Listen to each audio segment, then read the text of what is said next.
This is going to be a fairly quick video because I'm basically running out of time today. I had a few things I had to get done this morning that were on a deadline, so they had to be done. And it meant that this video hasn't started until slightly later in the day. But I promised myself that I'd produce a bit of content every single day about this transformational 2025.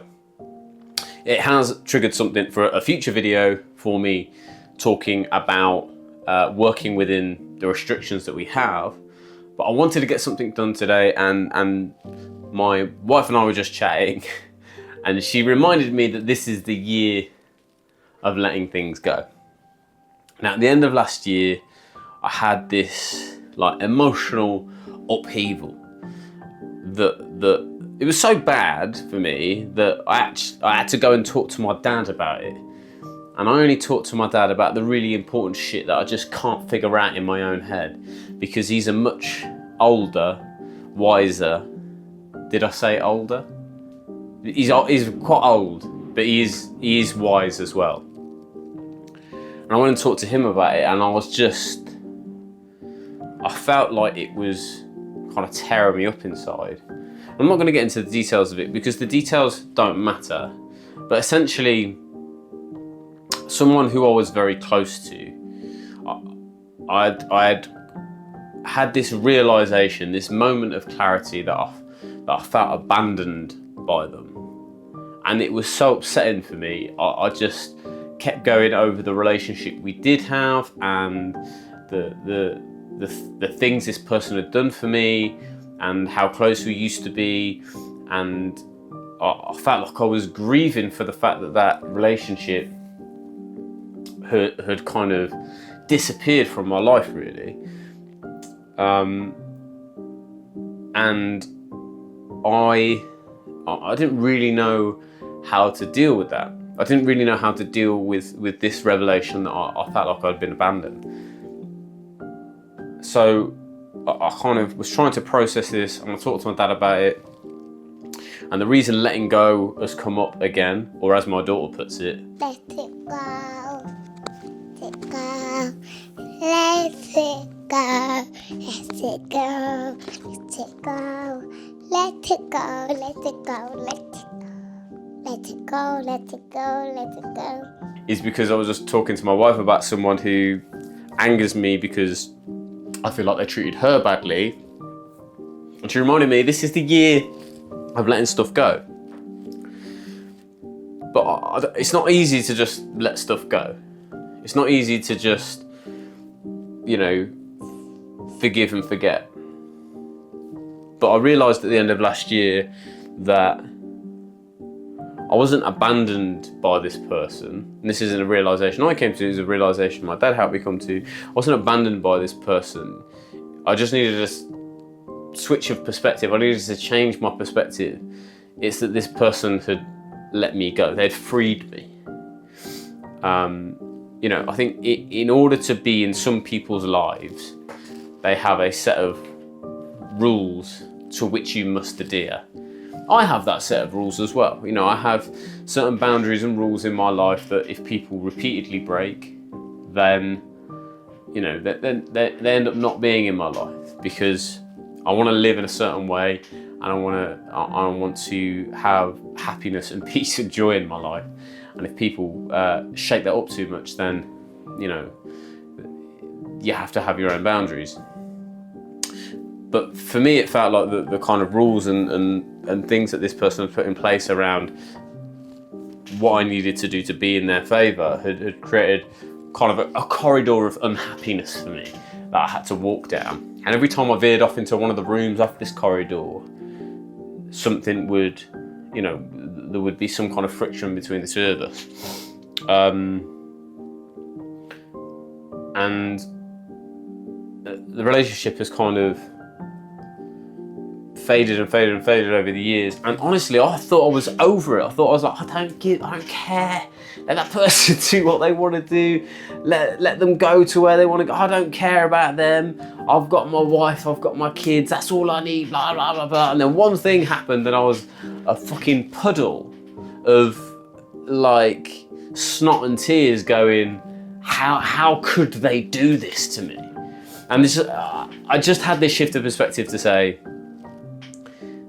they didn't abandon me, they set me free. They let me go. And they let me go for good reason, and it's because I'm on a different path to them. I'm doing a different thing.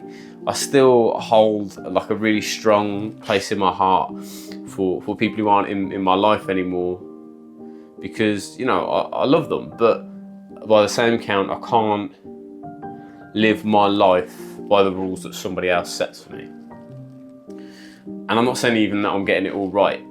I'm just saying, in order for me to be happy, there's nothing I can do other than live my life authentically in the best way that I know how to. So this year for me, as part of this mental, physical connection, this transformational 2025, a big part of it for me is digging down into those things, those hidden things that are within me, that I thought were gone, that I didn't realise were there anymore. This particular thing just felt like when it kind of knocked me, it was such a surprise. I realised there was this kind of, it felt like there was this invasive weed inside me. You know, like one of the, what is it everyone's always complaining about? Japanese knotweed, whatever the fuck that is.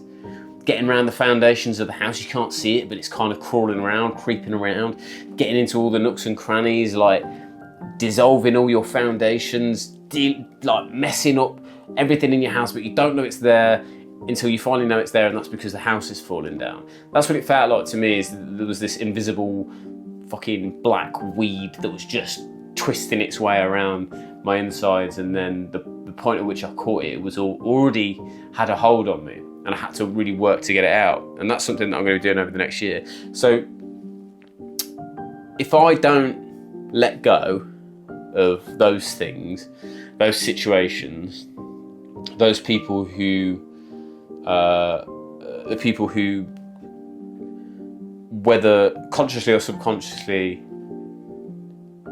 like, have a negative influence on me, net negative influence. If I don't let go of those people, they're like fucking anchors, man. And the way I see it, right, is the natural thing for people to want to do is to rise up to the surface, is to rise up to the top, is to, we talked about Maslow's hierarchy of needs, is to reach self-actualization, to reach your very full potential. And there are all these anchors tied to you, hundreds of them, thousands of them, all these anchors, some of them big, hefty, heavy motherfuckers, some of them tiny little anchors, but they're all having an effect on you. They're all weighing you down. They're all keeping you below the surface. And every time you identify one of these things, one of these anchors that is preventing you from reaching your full potential, and you deal with it, you face it head on, it's like taking a knife to it. It's like taking a knife to the string that's holding the anchor on you. And each anchor you cut away allows you to rise slightly. And the more anchors you cut away, the closer you can get to the surface, and the closer you can get to breathing again. That's what it feels like this year is all about for me. I don't want to be fucking rich and unhappy. I don't want to be successful in business and have a piss poor relationship. I don't want to be, spiritually at the top of my game, but, physically a big slob of a man that looks like Jabba the Hutt. I don't want to have those disparities in my life. I just want to have that balance. And I think in order to do that, I need to identify what all these different anchors are. Some of them are going to be emotional, some of them are going to be physical, some of them are going to be skill-based anchors, some of them are going to be, I don't know what they're going to be, but I fucking know there's a whole bunch of things that are weighing me down, and this year is about taking a knife to them and getting rid of them. It's about cutting as many anchors as I can and getting as close to the surface as I can.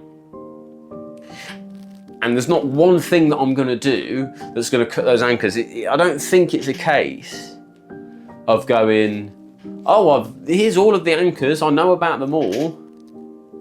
I think it's a case of discovering these things as you go on. That's why I'm meditating every day. That's why I'm trying to do some kind of physical movement every day, which is a pain in the arse at the moment because I'm ill. And even minor physical movement is causing me to have some kind of lung issue. I've been ill for a month straight, coughing my guts up, and I want it done now. I want it over, thank you. So when that's done, you'll start to see some more of the physical exercise stuff come in, but I am still trying to walk and trying to be physically active in what capacity I can. All of these things together, the meditation, the learning, the pushing myself out of my comfort zone in terms of the work I'm doing, the physical activity, all of these things together will help me to identify what are the things weighing me down and how the fuck do I get rid of them. And over time, we'll get to a place where we're kind of floating on the surface, breathing in the fresh air, basking in the sunlight. That's where we want to get to. If you want to join me on this journey to the surface, the metaphorical surface, hit that subscribe button. I'd love to have you as part of the community. We're absolutely flying here on YouTube, and I'm loving having you guys interact with me. So hit that subscribe button. Drop down in the comments if there's anything specific you want me to talk about, anything specific you want me to do, any challenges you want to set me for this transformational 2025 year, and we'll see what we can get done, right? I'll see you on the next one.